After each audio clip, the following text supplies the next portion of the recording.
Olá, amigas, amigos, sejam bem-vindos ao nosso Instagram, ao nosso canal do YouTube.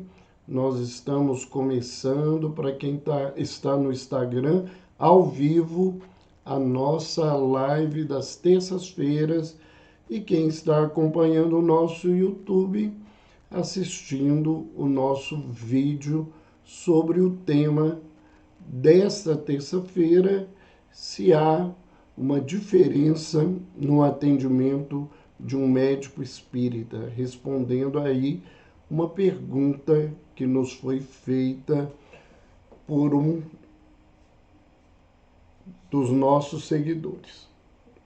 Então, nós vamos aguardar alguns instantes. O pessoal está entrando. Boa noite, Carmen Sfara. Meire Sanavia, boa noite, irmã. Margarete Altman Cesarino, boa noite, diretamente aí de São Paulo, né, Margarete? Seja bem-vinda. Leal Silvana, né? Vamos aguardando as pessoas serem avisadas que nós já estamos ao vivo. Boa noite, Nancy Vale. Hoje, nós estamos aí. Boa noite, Elizabeth Montes, essa grande amiga. Seja aí bem-vinda à nossa conversa dessa terça-feira, quando nós vamos falar desse tema, que é uma pergunta que nos foi feita por um seguidor. Se há uma diferença no atendimento de um profissional de saúde, de um médico que seja espírita. Então, nós vamos falar aí um pouco da nossa experiência, de como nós vemos essa questão e como a gente pensa, que seria importante que as pessoas que trabalham nessa perspectiva pudessem realizar o seu atendimento. A gente entende nessa perspectiva que a gente tem, aquilo que as pessoas conseguem fazer e aquilo que seria importante ser feito. Boa noite, Belisa Guedes, boa noite, Dagmar Alvarenga, Geralda Starfit, boa noite, aqueles que estão entrando agora, ou quem está no nosso canal do YouTube. Quem está entrando, a gente levanta aí a pergunta, se vocês já conhecem, coloque aí no chat se vocês conhecem o nosso canal do YouTube, É Dr. Roberto Lúcio, que é um canal de saúde mental e espiritualidade, onde nós vamos desenvolvendo inúmeros temas voltados à saúde mental, voltados à questão da espiritualidade, onde nós temos vários vídeos com seminários, com palestras nossas, entrevistas, reflexões. Então, boa noite aí, Cris Marques, Barbosa Soares, Rosângela, boa noite. Bom que você está gostando, Meire, do nosso canal. Quem não conhece, se inscreva, coloque lá a marca do sininho, que todas as semanas nós temos alguma novidade. Então vamos começar a nossa conversa dessa terça-feira, lembrando, que os nossos temas são sempre voltados a essa questão sobre saúde mental e espiritualidade. Nós sabemos que as pessoas que estão no Instagram, já nos conhecem, mas como é um tema que pode interessar a pessoas que estão vendo o nosso vídeo pela primeira vez, eu vou falar um pouco sobre mim, porque acho que isso é importante dentro dessa perspectiva. Então, meu nome é Roberto Lúcio Vieira de Souza, eu sou médico com especialização em psiquiatria, me formei na Universidade Federal de Minas Gerais em 1982, portanto eu fiz esse ano 41 anos de formado e fiz a minha especialização em psiquiatria na Fundação Hospitalar do Estado de Minas Gerais, conhecida aqui em Minas como FHEMIG. Eu iniciei o meu trabalho, mesmo antes de formar, com psiquiatria infantil, trabalhando, fazendo estágio dentro da Fundação Hospitalar do Estado de Minas Gerais. Depois que eu me formei, eu trabalhei 38 anos dentro do Hospital Espírita André Luiz como médico assistente. E nesses 38 anos, dos 38 anos, durante 15 anos, eu fui ou diretor técnico ou diretor clínico do Hospital Espírita André Luiz. Eu trabalho com a espiritualidade mesmo antes de formar. Eu fui participar de um grupo dentro do Hospital Espírita André Luiz, que depois tomou o nome de Grupo de Estudos de Espiritismo e Psiquiatria, que é o grupo que fundou a Associação Médico Espírita de Minas Gerais. E eu participo do movimento dirigido pela Associação Médico Espírita do Brasil desde a sua fundação. Eu participei da fundação da Associação Médico Espírita do Brasil e por 2 vezes, a primeira vez durante 15 anos desde a fundação, eu fui vice-presidente da AME Brasil e posteriormente eu tive um outro período como vice-presidente e hoje eu sou membro do Conselho Consultivo da Associação Médico Espírita do Brasil e faço parte, do Conselho Administrativo da Associação Médico Espírita de Minas Gerais. Hoje eu exerço o meu trabalho profissional no Instituto de Assistência Psíquica Renascimento, onde eu faço psiquiatria clínica e psicoterapia, e eu trabalho ainda como coordenador do internato de saúde mental junto ao Hospital Espírita André Luiz, da Faculdade de Medicina, da Faculdade de Ciências Médicas, e faço um trabalho de consultoria em saúde mental para a Siderbras, que é uma siderúrgica numa cidade próxima a Belo Horizonte, que é Divinópolis. Tem 2 anos que eu faço trabalho com gestores na área de saúde mental. Eu faço palestras, seminários e workshops, já fiz isso na grande maioria dos estados do Brasil, já pude falar sobre o tema saúde e espiritualidade em 17 países no continente europeu e no continente americano.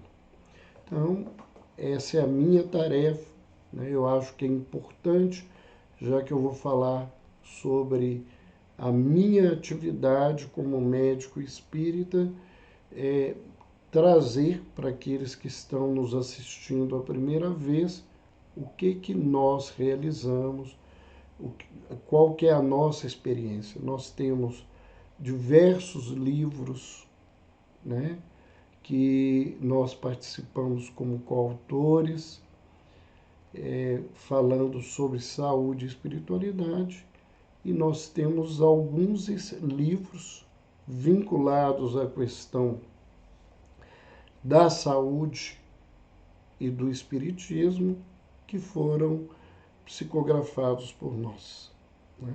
Nós trabalhamos dentro da doutrina espírita como palestrante, como escritor, tivemos já várias atividades administrativas nas instituições que nós participamos e como médium também exercendo esse trabalho junto ao Hospital Espírita André Luiz e junto à associação.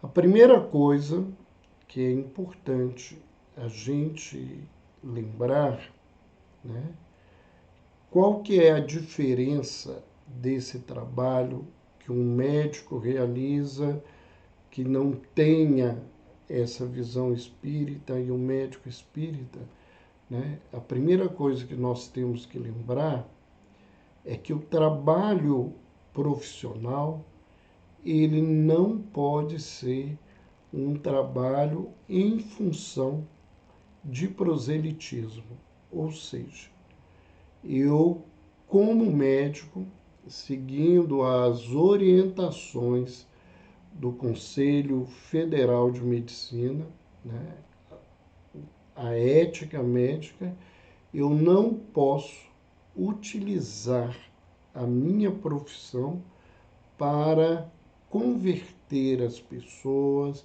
ou para doutrinar as pessoas dentro do meu consultório. Então, esse não é o nosso diferencial, né? Nós não estamos ali para ensinar espiritismo, para convencer as pessoas a serem espíritas. Muitas pessoas, por saberem que a gente é médium, acham que vão consultar com alguma entidade espiritual dentro do nosso consultório. Isso não é verdade, né?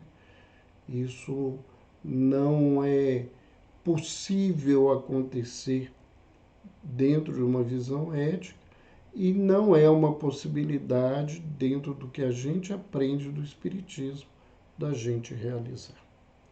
Então, eu gostaria de começar trazendo isso para que as pessoas já tenham de antemão que não é essa a nossa função e nem aqui é o meu objetivo. O meu objetivo é esclarecer como eu vejo, como eu trabalho e como, né, a gente vê o trabalho de outros profissionais que são espíritas e que trabalham conosco. É importante a gente lembrar que quando você é médico e é espírita e tem uma visão espiritualista do ser, trabalhar numa instituição espírita, como eu pude trabalhar grande parte da minha vida, ou trabalhar numa instituição particular, como é o Instituto de Assistência Psíquica e Renascimento, onde, né, todos os profissionais que ali trabalham, eles ou são espíritas ou são espiritualistas. Isto é um diferencial de facilidade da gente poder conversar sobre questões de espiritualidade com a nossa clientela. Por quê? Porque a grande maioria dos pacientes que procuram o Hospital Espírita André Luiz procuram pelo trabalho espiritual que ocorre concomitante com o trabalho em saúde mental que atende os principais protocolos de saúde mental do mundo. Então, em termos de atendimento, de técnicas de medicação, do uso desses recursos da medicina, não há nenhuma diferença. Mas quem trabalha num serviço público, numa instituição particular, onde os seus sócios, os seus proprietários têm uma visão ou materialista ou não aceitam uma visão espírita, isso é mais difícil. É um grande desafio. Um desafio que, particularmente, eu convivi muito pouco tempo quando, no início do meu trabalho, eu atendia dentro da Fundação Hospitalar do Estado de Minas Gerais. Mesmo assim, eu nunca me senti coagido pelos colegas ou pela direção daquela instituição ou perseguido porque eu fosse espírita. Convivi com críticas, ironias durante a residência, mas não eram coisas que me eram ofensivas e faziam parte da relação das pessoas, onde cada um tem a sua visão e cada um tem o seu trabalho e o seu caminho a ser seguido. As pessoas que nos buscam hoje, no momento, dentro do Instituto, eles sabem que nós somos espíritas, eles nos procuram pelo trabalho humano que eles vinculam à pessoa de alguém que professe o espiritismo. Então, essa é uma grande preocupação que todo profissional espírita deve ter ou deveria ter, de relacionar-se com o paciente como um ser humano integral, um ser biopsíquico, sócio-espiritual. Alguém que é um espírito, a nossa visão filosófica é essa, e que está num corpo físico, num estágio dentro da Terra, e que passa por esses estágios diversas vezes num processo evolutivo, de transformação, de crescimento. Então, a preocupação é de ser gentil, de acolher bem, oferecer a nossa escuta para que essa pessoa possa se abrir, nós possamos identificar as suas dificuldades e possamos oferecer a elas uma série de recursos para se melhorar. Então, nesse caminho, nós vamos ver aí algumas coisas que eu realizo diferente e eu estou colocando na primeira pessoa, não dizendo que eu sou o único, né?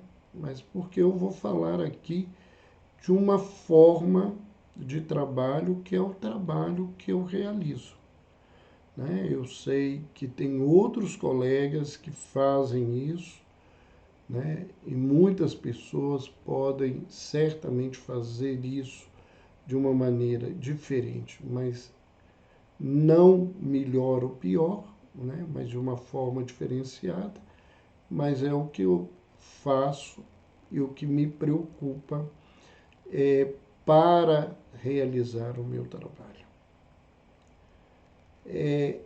A primeira coisa que é importante fazer dessa diferença é que a partir do momento que eu vejo e acredito que a pessoa é um espírito que se encontra num corpo físico, eu tenho que ouvi-lo para entendê-lo como um todo.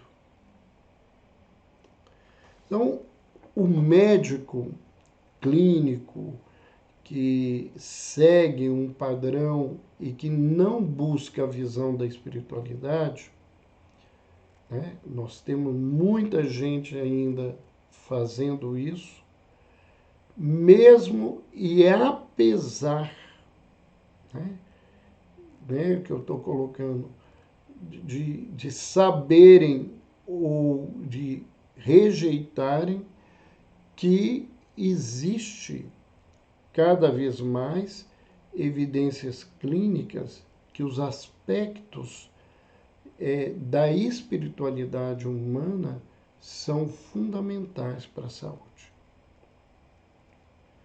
Então, eu vou trabalhar com o indivíduo também com esse aspecto. Então, um médico, eu vou colocar aqui tradicional, dentro da perspectiva de como que o trabalho é feito, ele vai fazer uma avaliação. A partir dessa avaliação, ele vai fazer um diagnóstico. Esse diagnóstico é um diagnóstico clínico. E, a partir desse diagnóstico clínico, ele vai, com o conhecimento que ele tem dos protocolos, né, que são orientações de grandes instituições de saúde, determinar um tratamento para essa criatura.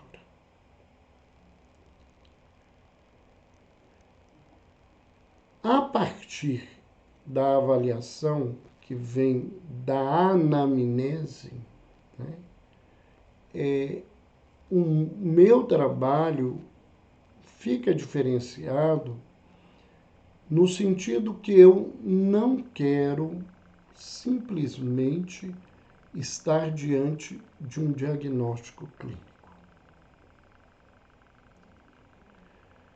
Eu entendo que uma pessoa que adentra o meu consultório, ele está doente, mas ele não é a doença e ele não é doente do todo. Que existe sempre uma parte, uma porção, e às vezes essa porção é muito grande, de saúde nesse indivíduo, e que essa porção saudável é importante de ser identificada e importante de ser trabalhada no todo que eu vou realizar. Então, eu vou pesquisar através da escuta a história desse paciente. Já a partir dos seus relatos, eu vou poder identificar algumas coisas que falam das suas crenças, das suas posturas espirituais, das suas condutas éticas, das ferramentas que ele tem ou que ele não possui no campo da espiritualidade. Essa visão, essa percepção, ela vai mudar a minha abordagem de diagnóstico e ela vai mudar a minha abordagem terapêutica. Por quê? Porque eu não atendo um esquizofrênico. Eu atendo um espírito que está vivendo a experiência da esquizofrenia. Eu não atendo um deprimido. Eu atendo um indivíduo na sua integralidade que está passando por uma experiência da depressão. Ou seja, eu não vou rotular essa pessoa como algo que a sua doença é como se a sua doença tomasse o seu corpo inteiro, né? Fizesse uma carapuça, uma capa onde que ele tivesse todo fechado e ali eu tenho uma doença que é igual a um doente. Essa é a primeira grande diferença.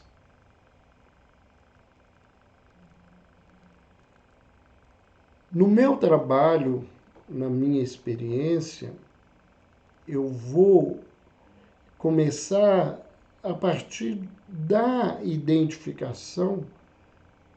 Quando eu pergunto, e isso eu pergunto a todos os meus pacientes, qual que é a religião deles, a resposta, a forma como eles falam, já vai me dar ideias do que ele crê, ou de como ele convive com essa religião, e qual é a linguagem que eu vou poder utilizar para acessar nele uma necessidade de ver o campo da espiritualidade.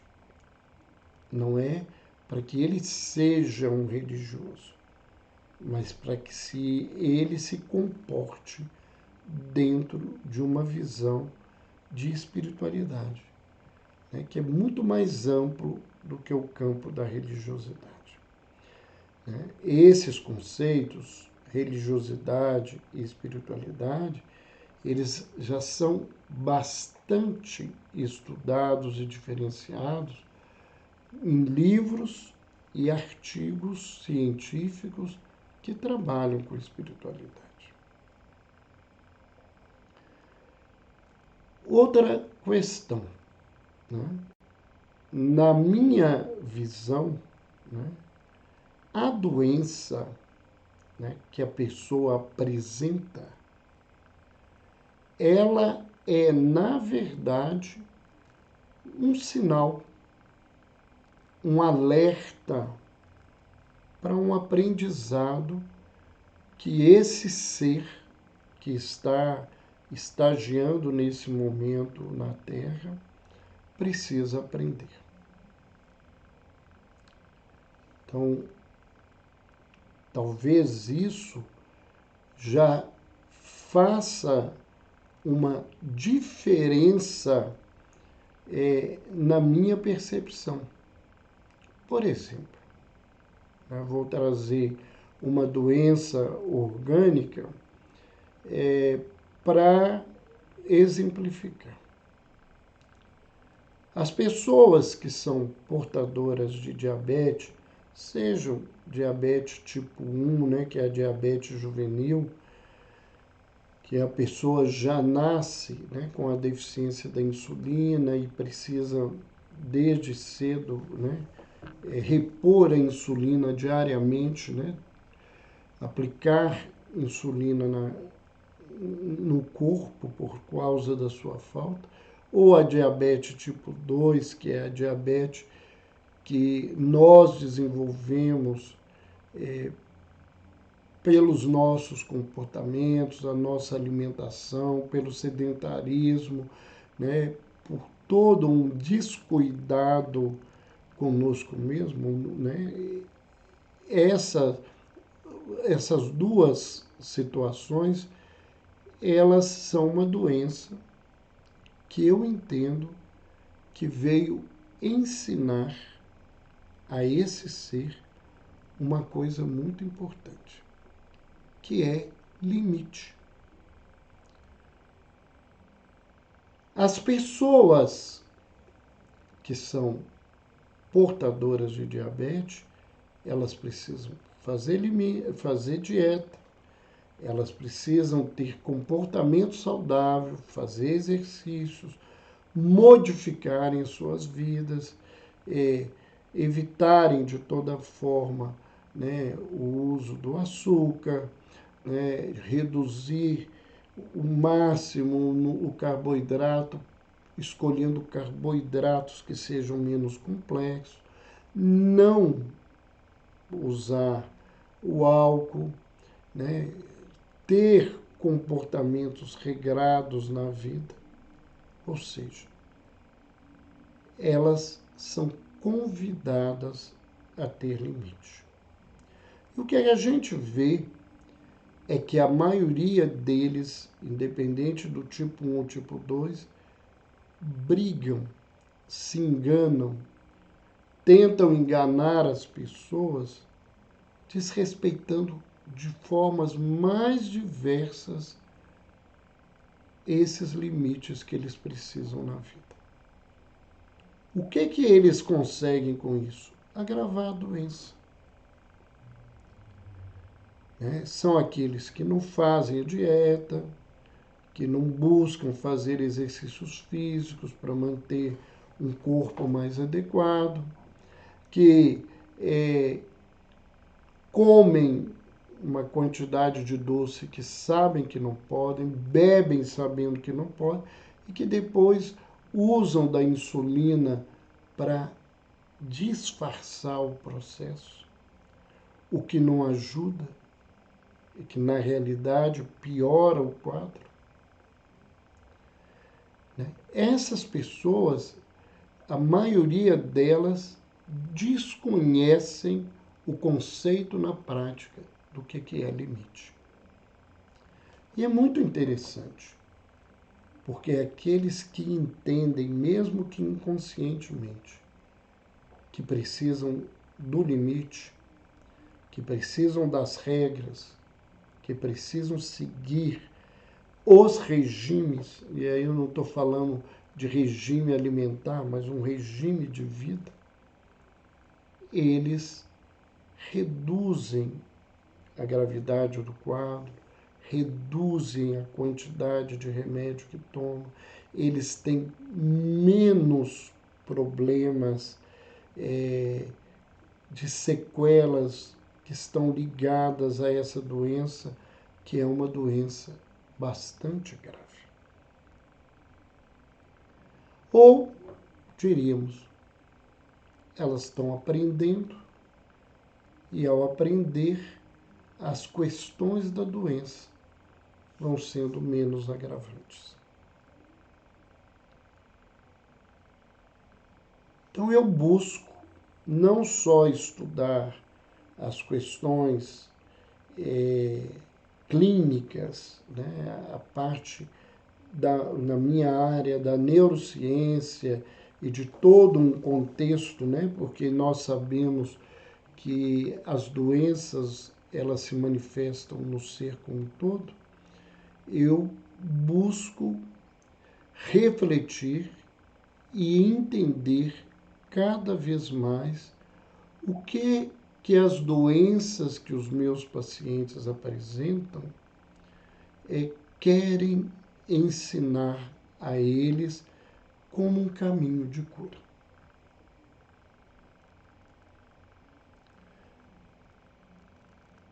Para isso, eu às vezes preciso escutá-los muito bem.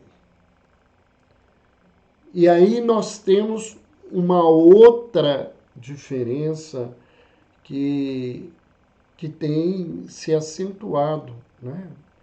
E que algumas vezes falando, né, nos meus vídeos de YouTube, nas minhas palestras, eu acentuo, né?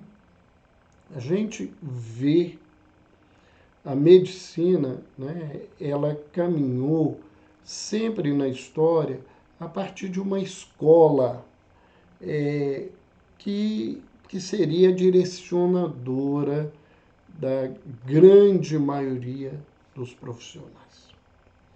E a escola atual, que é referência para o mundo, é a escola americana.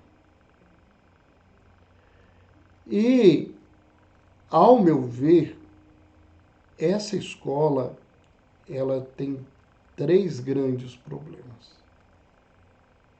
Ela é materialista, ela é, né, uma escola que se aplica através de estatísticas, ela quer normatizar as pessoas, rotular as pessoas, se perde a individualidade, se desenvolve um monte de questionários, um monte de avaliações, que às vezes os pacientes, e nos Estados Unidos isso é muito marcante, eles preenchem antes da consulta, né? Eu estudava, né, quando estava fazendo a pós-graduação em saúde mental e atenção psicossocial, eu tive a oportunidade de ter aula com uma professora de Harvard ensinando como se deve trabalhar dentro dessa percepção americana, em que as consultas não devem ultrapassar os 15 minutos e que os questionários seriam referencial para o diagnóstico. E aí vem esse terceiro grande problema, porque ela se torna uma escola que é voltada para a identificação da doença e a principal terapêutica é a medicamentosa. Então, cria-se, né, a partir da força da indústria farmacêutica, uma leitura que tudo de ruim que acontece na nossa vida tem um remédio que pode nos tratar. Então, que a cura acontece através do medicamento, né? Ou, quando muito, através de um trabalho psicoterapêutico, que nos Estados Unidos, né, a opção principal é a terapia comportamental cognitiva, que é baseada, né, nos princípios, né, não é só, mas é nos princípios de Pavlov, né, que é essa coisa de você adestrar o indivíduo a fazer algo que é normal. Eu falo que normal é uma coisa perigosa, né? Porque normal, num lugar onde as pessoas são éticas, é ser ético. Normal, dentro de uma instituição prisional, principalmente num país como o nosso, em que não há nenhuma preocupação real de reeducação, ressocialização, reorganização dessas criaturas. Claro que existem trabalhos buscando isso, mas a grande maioria não existe. Ser normal é ter condutas, né, muito prejudiciais para a nossa sociedade. Então, isto, dentro da minha abordagem de trabalho, dentro da visão que o Espiritismo nos concita, é muito diferente. Né? Porque nós não vemos a doença desse ponto de vista de algo ruim que tem que ser tirado da vida, mas como algo pedagógico, e que, se eu souber entender esse processo da minha caminhada, eu vou ter muitos aprendizados importantes. Né? Outra questão importante nessa visão de escuta é que eu aprendi nesses anos trabalhando e sendo orientado pelos amigos espirituais, que a verdadeiro adoecimento da criatura advém do egoísmo humano e que as nossas doenças são ferramentas da lei divina, e aí eu não estou falando de castigo, mas de coisa pedagógica, para nos tirar desse lugar, para nos fazer melhores, homens de bem, pessoas éticas na nossa caminhada. Então, eu olho o meu paciente, escuto o meu paciente, para ver como que é o movimento do ponto de vista ético da vida dele. Se ele é uma criatura egoísta, e eu tenho aprendido, né, que os níveis de egoísmo são muito diferentes. Tem pessoas que estão lutando para sair desse lugar intensamente, e tem gente que se sustenta nesse lugar achando que está completamente certo. Criaturas que acham que têm o direito de fazer o que quer, de respeitar qualquer tipo de regra, de fazer qualquer coisa com qualquer pessoa para que o seu prazer, para que o seu poder, para que os seus bens, para que as coisas para a sua vida não sejam perdidas. Então, dentro dessa perspectiva de um egoísmo muito grave, nós adentramos, por exemplo, a uma visão de um diagnóstico em saúde mental, que é o transtorno de personalidade antissocial, que são pessoas demarcadas pelo egoísmo, que numa linguagem psicanalítica, né, que é usada tecnicamente, que são pessoas narcísicas, né, voltadas para elas mesmas. Então, esse tipo de pessoa, né, quanto mais grave é esse quadro, menos elas aparecem no consultório, porque elas acham que elas estão certas, elas não têm sentimento de culpa, elas não têm remorso do que fazem, elas agem com requintes de crueldade. E você vê, né, níveis menores, né, e vê em situações diferentes. Há muita gente sofrendo por causa de orgulho. E a vida tem muitos instrumentos para nos jogarem no lugar de aprendizado para vencer o orgulho, para aprendermos a humildade. Uma coisa que o orgulhoso nem quer ouvir, porque ele acha que isso é servilismo, enquanto humildade é virtude e é potencialidade para crescimento pessoal.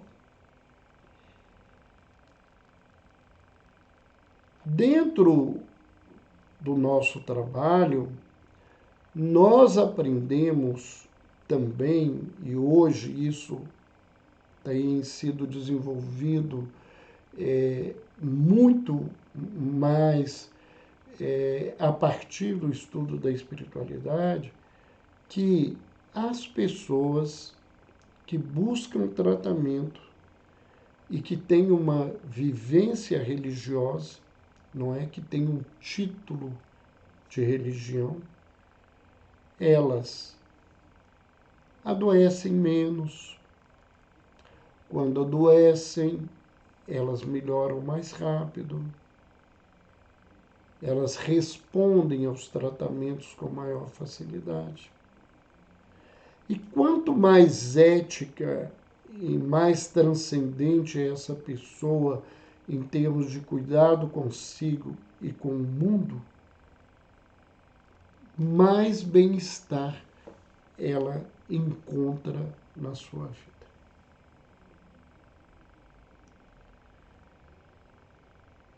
As pessoas, né, hoje, né, têm muitas dificuldades para lidar com as emoções.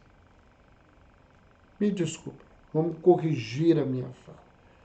Lidar com emoção é uma coisa que a cultura ocidental tem muita dificuldade de lidar. Estou falando com a cultura ocidental porque eu não tenho experiência com a cultura oriental, mas aquilo que eu estudo do tema, né, nos apresenta que eles convivem com as emoções de uma forma diferente e algumas delas bem melhores do que as nossas. Essa má condição de lidar com as emoções, do ponto de vista da saúde mental, é fundamental para se ver o que está acontecendo e o que você vai trabalhar. Tem muita gente com muita doença psicossomática, né? Doenças que se apresentam no corpo, mas que você não consegue classificar. Vamos tomar uma água. A garganta, né, secou. Que são pessoas que não conseguem lidar com as suas emoções e que adoecem. Elas adoecem por medo das coisas que estão acontecendo na sua vida. Elas adoecem pelas preocupações excessivas e nós vivemos numa sociedade que estimula a preocupação e a ansiedade. Pessoas que não aprenderam e que não conseguem lidar com a alegria. Né?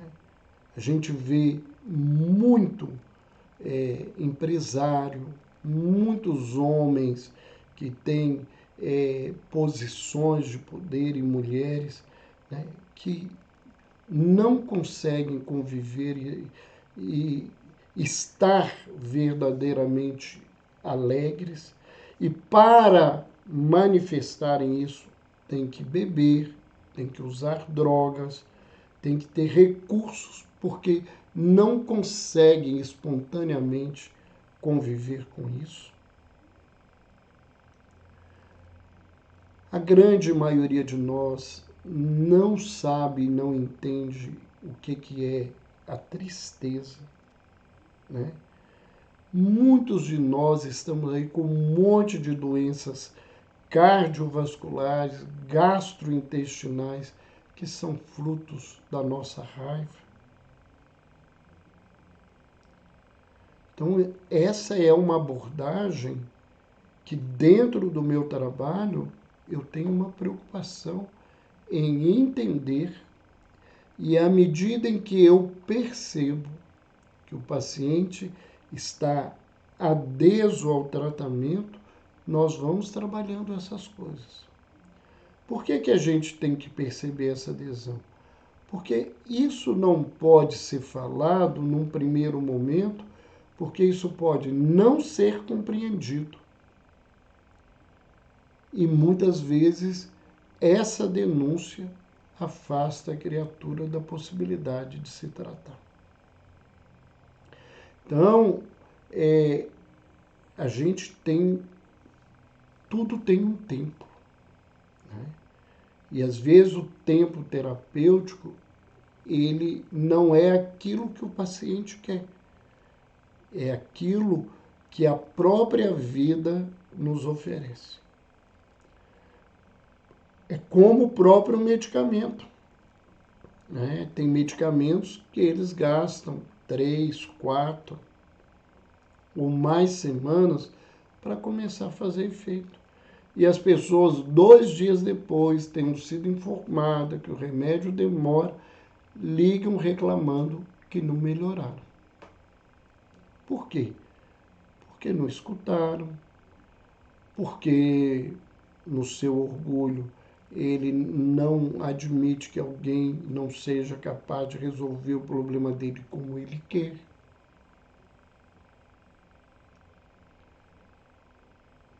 Isto faz um diferencial nessa leitura. E o diagnóstico, ele não vai ser só um diagnóstico nosológico, sindrômico. Ele vai ser um diagnóstico da criatura humana. Nós vamos observar nisso essas questões.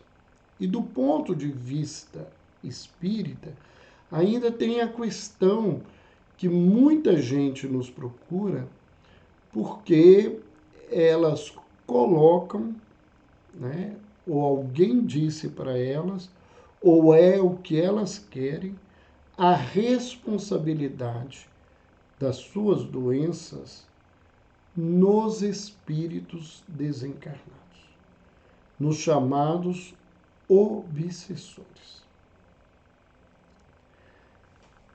Nesse sentido, né, eu acabo, sei que isso é uma realidade, incomodando muita gente que me procura nesse contexto. Porque eu fico muito firme naquilo que eu aprendi sobre interferências espirituais. E um processo de interferência espiritual é um processo de sintonia. Ou seja, os espíritos vão interferir na minha vida a partir daquilo que eles encontram em mim. Se eu sou uma pessoa no campo da honestidade íntegro, nenhum espírito vai me fazer roubar. Mas se eu sou uma pessoa que mesmo aparentemente tem um comportamento no campo do relacionamento sexual,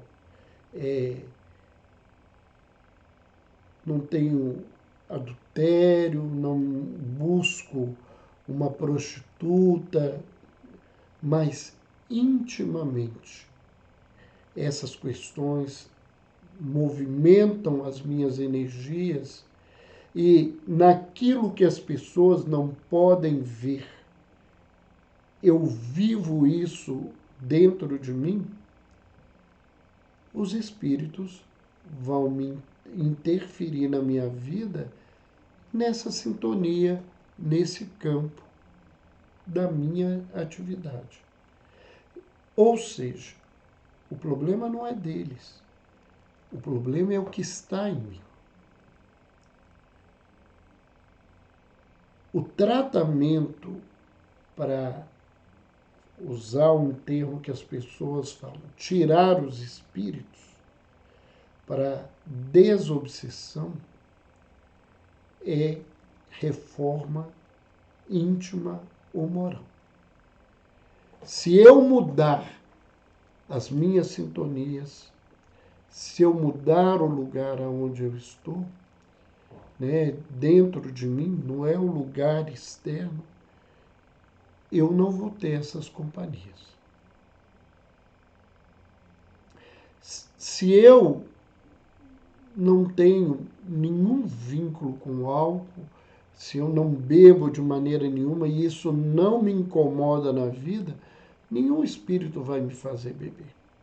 Como as pessoas querem culpar os espíritos pelo alcoolismo do pai, da mãe, dele próprio, de um filho, porque é mais fácil eu culpar o terceiro do que eu assumir a minha responsabilidade nessa situação. Que eu tiro o indivíduo e acaba o meu problema. Não. O indivíduo que gosta de beber, o indivíduo que é alcoólatra, ele vai no seu movimento, na sua conduta, né? Você tira um espírito, vem outro, porque ele continua bebendo. Ele gosta, está no lugar dele.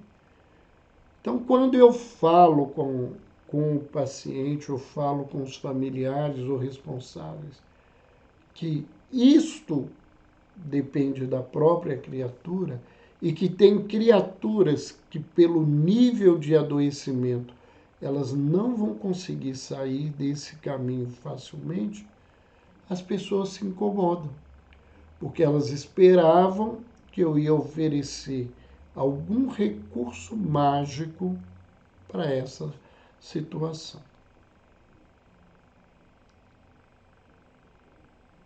E aí nós vamos para o terceiro campo de diferenciação do trabalho, que é a questão das indicações terapêuticas. E temos aprendido não só do ponto de vista de ser espíritas, mas estudando a questão da espiritualidade, que existem ferramentas nesse campo que são importantíssimas. A pessoa buscar orar, a pessoa aprender a meditar, pessoas que fazem trabalhos beneméritos para os outros, aprender a ser grato, buscar recursos para que a nossa mente seja ocupada com coisas boas, leituras positivas, filmes positivos, assuntos positivos. Porque se a minha mente fica o tempo todo poluída, eu vou ficar o tempo todo preso a essa situação na minha caminhada, a esse contexto no meu processo. Então, além de dar medicamentos, e eu falo com meus pacientes que medicamento ele é muleta. Não é porque ele não é importante, porque quem quebrou um pé e não pode colocar o pé no chão, a muleta é fundamental. Mas a muleta não corrige a fratura, a muleta não recupera a musculação, não recupera os movimentos do indivíduo. Ela apenas oferece um recurso por um período para que posteriormente, fazendo todos os cuidados da fisioterapia, todos os processos de recuperação necessários, depois de uma cirurgia ou de um procedimento de engessamento, tudo que pode ser possível, a pessoa sem a muleta, ela possa caminhar. Acontece que eu lembro para os pacientes que tem pessoa que já fraturou há muito tempo e não procurou ajuda, que não se cuidou como devia, que não fez a fisioterapia que precisava, por N motivos, e que não vai recuperar aquele movimento pelo resto da vida. Então ele vai precisar da muleta, da bengala, do andador para o resto da sua caminhada. E assim também é em determinadas doenças e em casos em que os tratamentos ocorreram tardiamente ou foram muitas vezes interrompidos sem uma orientação médica, causando sequelas do ponto de vista mental que vão exigir o uso da medicação por toda a vida, né? Porque nós não temos medicamentos que curam as pessoas de todos os seus processos. Por exemplo, faz parte, né, dos diagnósticos em psiquiatria os chamados transtornos por uso nocivo, né, ou por dependência de substâncias. E não existe, se alguém falar com vocês que existe, isso não é verdade. Eu posso dizer disso, né? Trabalho há 41 anos com pacientes que são dependentes. Não existe nenhum remédio que faz a pessoa parar de beber, que faz a pessoa parar de fumar, que faz a pessoa parar de usar droga, que faz a pessoa sair da compulsão de jogo, da compulsão do sexo, da compulsão pela tecnologia, né, pelas telas, pela pornografia. Nenhum remédio. O remédio principal nesses casos chama vontade.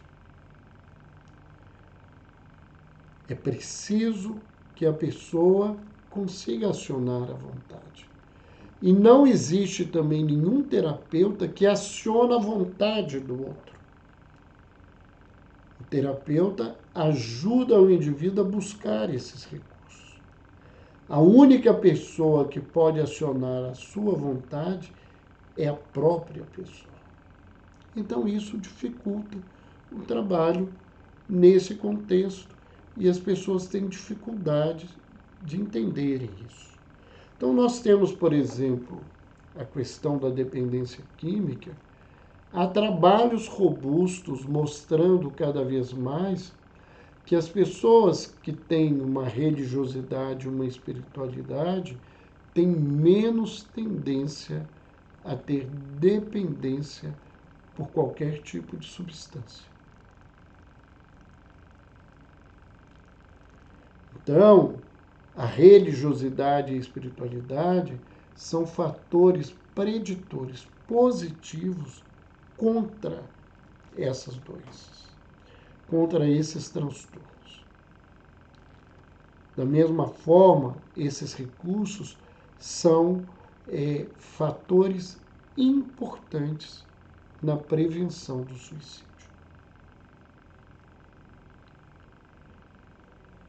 Por que nós temos visto cada vez mais jovens, crianças com problemas nesse nível? Porque hoje as famílias não têm uma preocupação com espiritualidade e religiosidade. A preocupação hoje do mundo é dar curso de inglês, futebol, balé, judô, um monte de coisa para os meninos, de menos dar um referencial religioso para essas criaturas. E muitos meninos até recebem esse referencial, mas a família não tem uma vivência. E se isso não é exemplificado dentro de casa, isso perde o sentido dentro do processo dessas famílias. Então, nós vamos tentar trabalhar essas coisas com as pessoas. Né? Se elas quiserem e quiserem falar sobre espiritismo, no meu caso, eu vou conversar. Não para convencê-las, mas para esclarecê-las. Quando elas pedem indicação, lugar, eu não vou fazer trabalho do espiritismo dentro do meu consultório, mas eu vou encaminhá-las para onde que isso seja possível. E dentro da minha prática como médico espírita, eu trabalho dentro do movimento para ajudar a orientar as pessoas que orientam as pessoas na casa espírita de como usar as ferramentas, a terapêutica complementar espírita, de maneira adequada para auxiliar as pessoas. Como e por que eu indico alguma atividade dentro do espiritismo para alguém que está vivendo uma determinada situação? Então, não é uma panaceia. É um trabalho que a gente busca oferecer dentro desse contexto. E mais do que isso, e aí eu já não estou falando de todos os profissionais, mas de uma preocupação muito grande que eu tenho, é de buscar, ao desenvolver empatia e compaixão, que são instrumentos importantes para o meu trabalho, cuidar da minha afetividade com as pessoas que eu trato. Eu acredito que o meu querer bem, o meu sentimento de querer bem a elas, de aprender a gostar de estar com elas, isso faz uma diferença na minha vida e na vida delas. Então, a minha neutralidade é quanto a guardar aquilo que ela me traz, que é um segredo médico e que eu não tenho que dividir com ninguém. Mas não é tratar a pessoa com uma neutralidade que significa, dentro da minha visão, frieza de nunca. E muito pior, indiferença. Porque eu já vi muitas pessoas na área da saúde que não conseguem manifestar algo diferente dessa indiferença. Então, eu acho importante no meu trabalho que eu tenha Um vínculo afetivo não é uma relação lá fora. É um cuidado, né, afetivo com essas pessoas. E se eu não consigo criar isso, elas não vão ficar, ou eu vou, né, indicar um outro tipo de terapêutica ou de profissional, porque eu não consegui um instrumento importante que eu acho fundamental para o meu trabalho e para a minha ajuda. Então, a nossa, né, visão do que é diferente num trabalho médico espírita envolve todo esse contexto, né? Na minha prática, eu não começo o meu trabalho sem voltar meu pensamento a Deus, né? Eu creio em Deus e tenho certeza do seu amor e das suas benesses. E peço a Ele, a todos os momentos que são necessários, que Ele possa me usar como instrumento para ajudar as pessoas. Então, esse é um fator muito importante. Numa das obras de André Luiz, um dos orientadores espirituais, ele fala num determinado momento: ah, se os médicos orassem. E a gente tem descoberto cada vez mais, do ponto científico, que a oração é algo que faz bem. E que a oração intercessória, a oração que a gente faz em favor do outro, que auxilia da mesma forma que a oração que a própria pessoa faz. Então, quando eu oro por aqueles que eu vou atender, eu tenho certeza que eu estou levando para eles uma energia especial, que não é um dom meu, né? É uma bênção que a gente recebe na vida. Eram essas as diferenças. Eu não sei se alguém que está nos acompanhando fez alguma pergunta, eu me prendi aí, né? Vi aqui delegar é sempre cômodo, uma colocação da Margarete, né? Algumas colocações sobre a nossa atividade. Não sei se alguém tem alguma pergunta, alguém gostaria, nesses momentos finais, de trazer algum questionamento. Lembrando que essa live não vai ficar gravada no nosso Instagram. A equipe que trabalha conosco vai editá-la e ela em breve vai estar no nosso canal do YouTube. Então, se vocês gostaram, nós temos inúmeros trabalhos voltados a essa área no canal Dr. Roberto Lúcio, que é de saúde mental e espiritualidade. Vendo aí a fala da Meire, eu também tenho o privilégio de poder cuidar dos meus amigos e irmãos, né? Agradeço aí a Meire, a Beth, pelo carinho, pela colocação, né? E aqueles que entraram e que não puderam acompanhar, nós lembramos que ela vai ficar no YouTube daqui a poucos dias.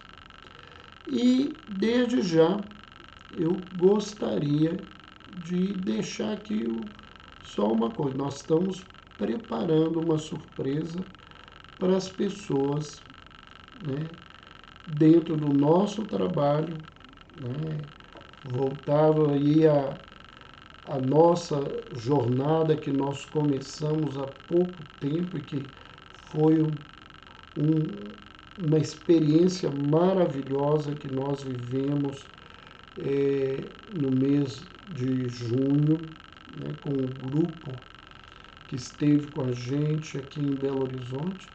Então, em breve, vocês vão ter surpresas importante, eu tenho certeza que vai interessar a muita gente. Mas eu também agradeço a todos. Um beijo no coração e até terça-feira que vem.